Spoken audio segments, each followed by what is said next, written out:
Assalamualaikum warahmatullahi wabarakatuh.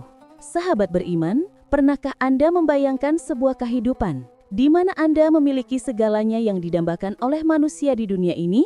Bayangkan Anda hidup di dalam istana yang lantainya terbuat dari pualam, dindingnya bertahtakan emas permata. Ribuan pelayan siap sedia memenuhi segala keinginan Anda hanya dengan satu jentikan jari. Dan kekuasaan dunia berada di genggaman suami Anda. Itulah kehidupan yang dijalani oleh seorang wanita agung bernama Elsiah binti Muzahim. Ia adalah Ratu Mesir, permaisuri dari raja paling berkuasa, sekaligus manusia paling sombong yang pernah menginjakkan kaki di bumi, yaitu Fir'aun.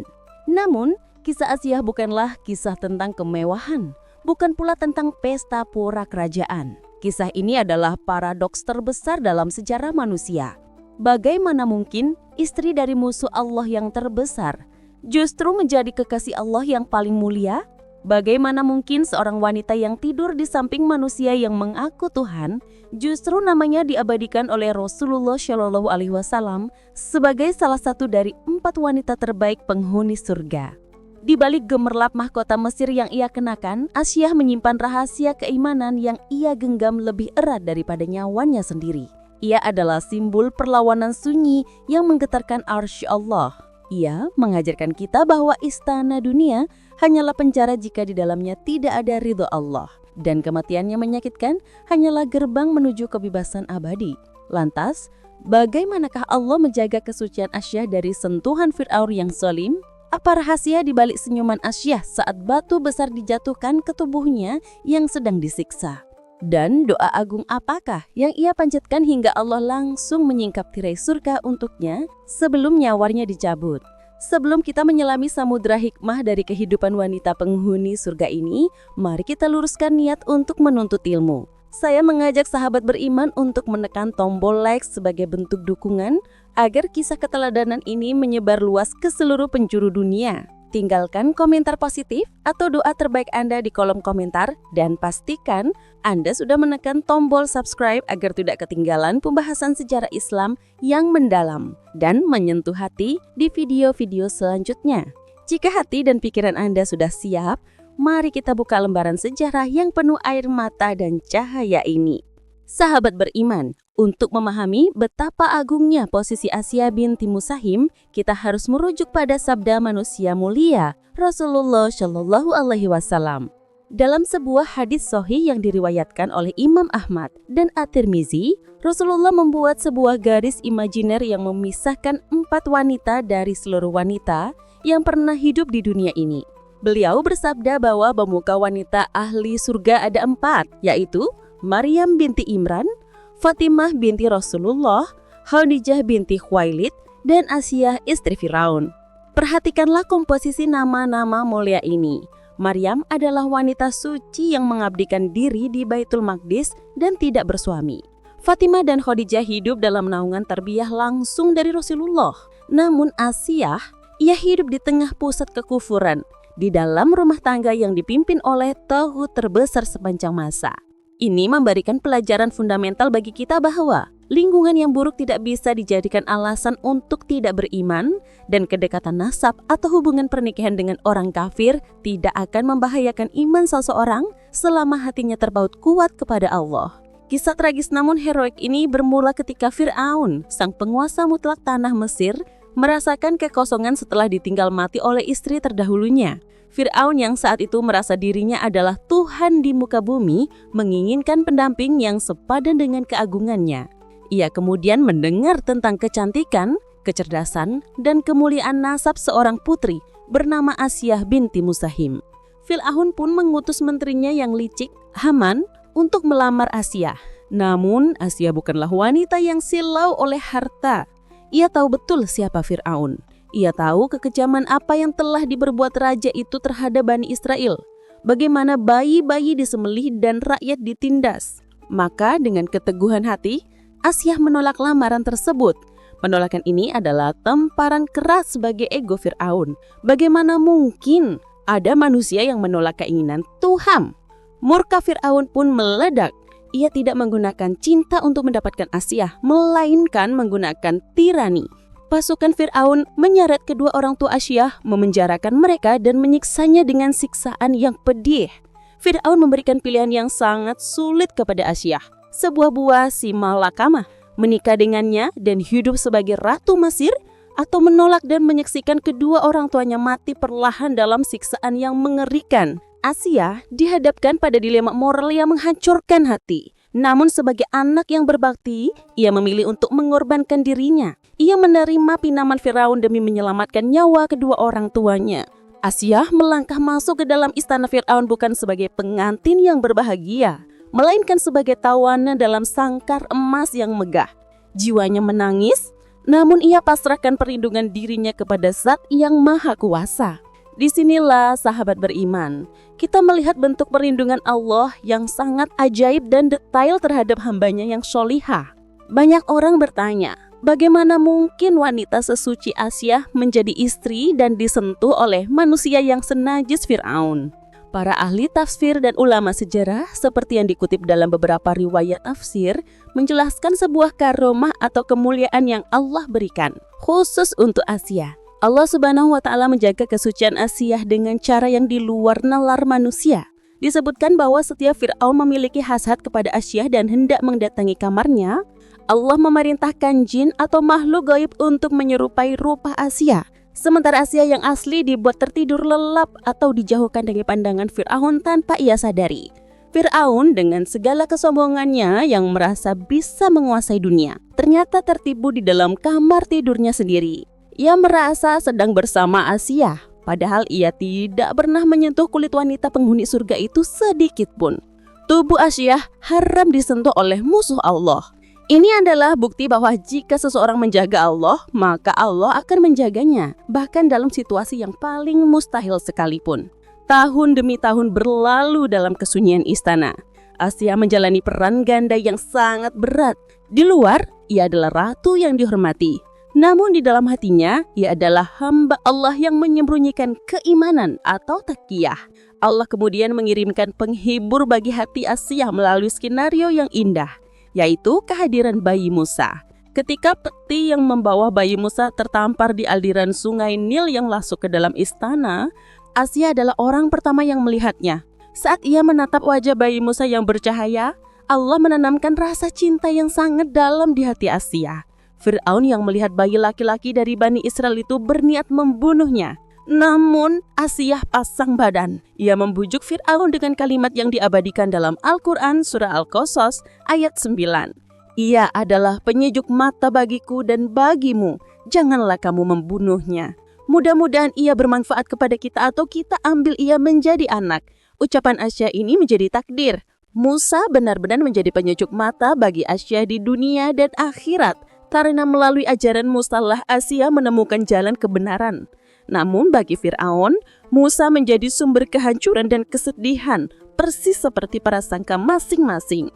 Asyah membesarkan Musa di dalam istana musuh Allah, memberikan perlindungan, kasih sayang, dan pendidikan terbaik.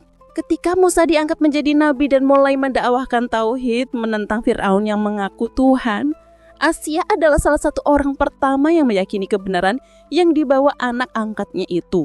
Namun, ia menyimpan keimanan itu rapat-rapat. Ia beribadah di tengah malam yang sunyi, bersujud di sudut-sudut kamarnya yang mewah, menangis memohon keselamatan dari kedoliman suaminya. Ia menjadi duri dalam daging bagi kekuasaan Fir'aun tanpa disadari oleh raja tiran itu. Namun, sahabat beriman, tidak ada rahasia yang abadi di hadapan ujian Allah yang semakin meninggi. Titik balik yang membuka tabir keimanan Asyah adalah peristiwa tragis yang menimpa Masyidah, sang juru sisir putri Fir'aun. Ketika Masyidah dan anak-anaknya dihukum mati dengan cara dilemparkan ke dalam kuali berisi minyak mendidih. Karena ketahuan beriman, Asyah menyaksikan atau mendengar kabar tersebut dengan hati yang remuk redam. Ia melihat bagaimana Masyidah, seorang pelayan biasa, memiliki keberanian raksasa untuk mempertahankan akidahnya meski harus melihat anak-anaknya melepuh di depan mata. Keteguhan Masyidah membakar semangat Asyah. Ia merasa malu kepada Allah. Jika seorang pelayan bisa begitu berani menjemput syahid, mengapa ia yang seorang ratu harus terus bersembunyi dalam ketakutan? Saat itulah Asyah memutuskan untuk membuka topengnya. Ia mendatangi Fir'aun yang baru saja selesai melakukan pembantaian terhadap keluarga Masyitoh. Dengan tatapan mata yang tajam dan penuh keberanian, Asiyah menghardik Fir'aun. "Celakalah engkau, wahai Fir'aun, alangkah beraninya engkau menentang Allah, alangkah kejamnya hatimu membunuh jiwa-jiwa yang suci." Fir'aun terperanjat hebat. Ia tidak menyangka perlawanan itu datang dari orang terdekatnya, dari istri yang selama ini ia anggap miliknya sepenuhnya. Fir'aun bertanya dengan nada mengancam, "Apakah engkau juga sudah gila seperti tukang sisir itu? Apakah engkau meyakini ada Tuhan selain aku?" Dengan suara lantang yang menggema di dinding-dinding istana, Asiyah menjawab, "Ya, aku beriman kepada Allah, Tuhanku, Tuhanmu, dan Tuhan seluruh alam semesta. Aku mengingkari ketuhananmu dan aku berlepas diri dari segala kezalimanmu." Pengakuan ini adalah deklarasi perang terbuka. Fir'aun mencoba membujuk Asiyah, menjanjikan harta, permata, dan kekuasaan jika ia mau menarik ucapannya. Namun bagi Asiyah, iman bukanlah barang dagangan yang bisa ditukar dengan emas permata. Ia menolak dengan tegas.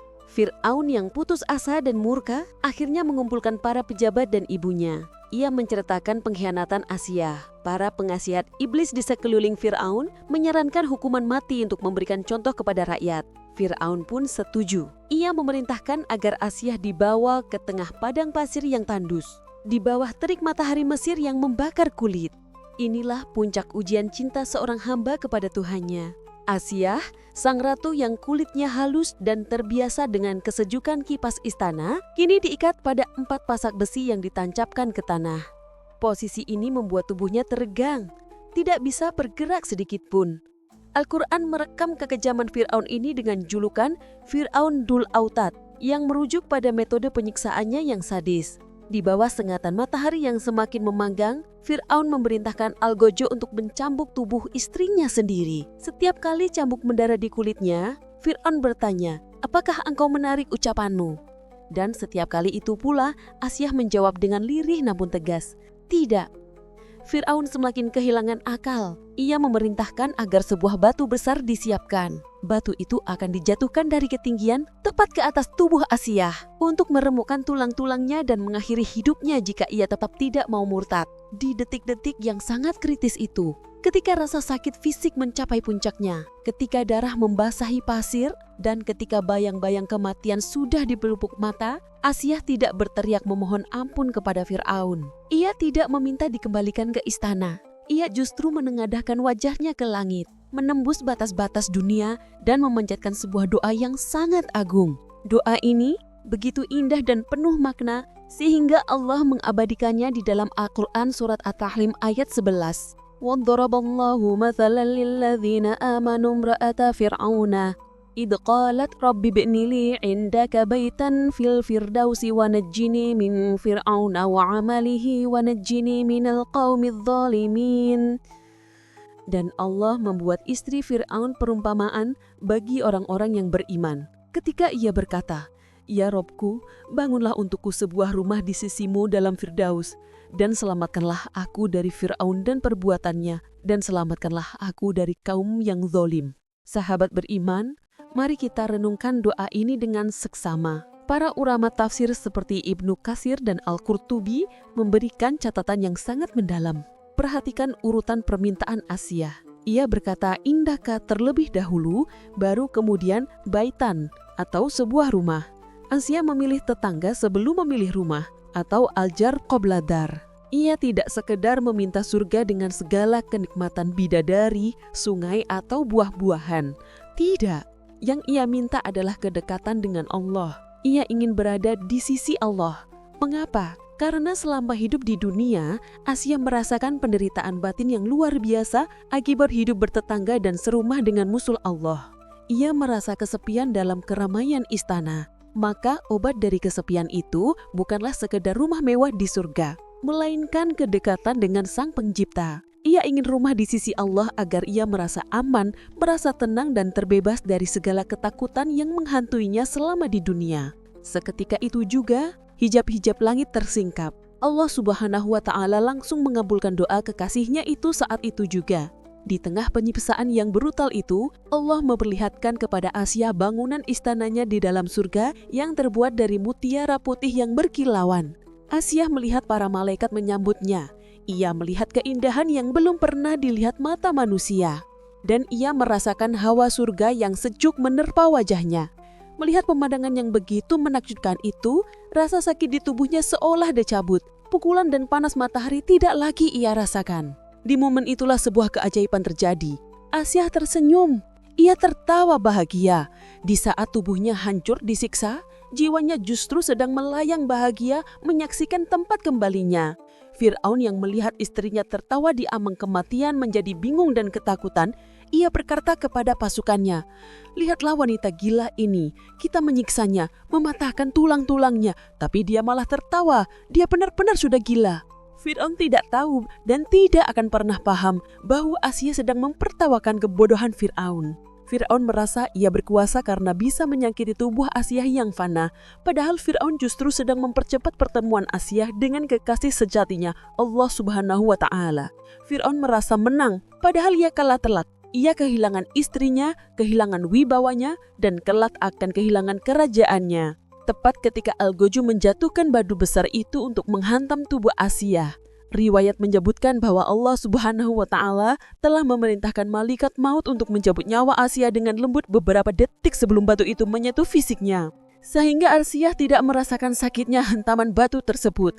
Ia pergi meninggalkan dunia yang fana ini dengan senyuman kemenangan, meninggalkan jasadnya yang hancur di dunia demi keutuhan jiwanya di akhirat. Ia wafat dalam keadaan husnul khatimah sebagai seorang syahidah yang mempertahankan iman di sarang penyamun. Asyah telah membuktikan bahwa tidak ada kekuatan di muka bumi ini sekejam apapun yang mampu mencabut iman dari dada seorang mukmin yang telah merasakan manisnya tauhid. Sahabat beriman, kisah Asyah binti Muzaim ini bukanlah sekedar sejarah masa lalu. Ia adalah cermin bagi kita semua di zaman modern ini. Kisah ini mengajarkan kita tentang istiqorah atau keteguhan hati.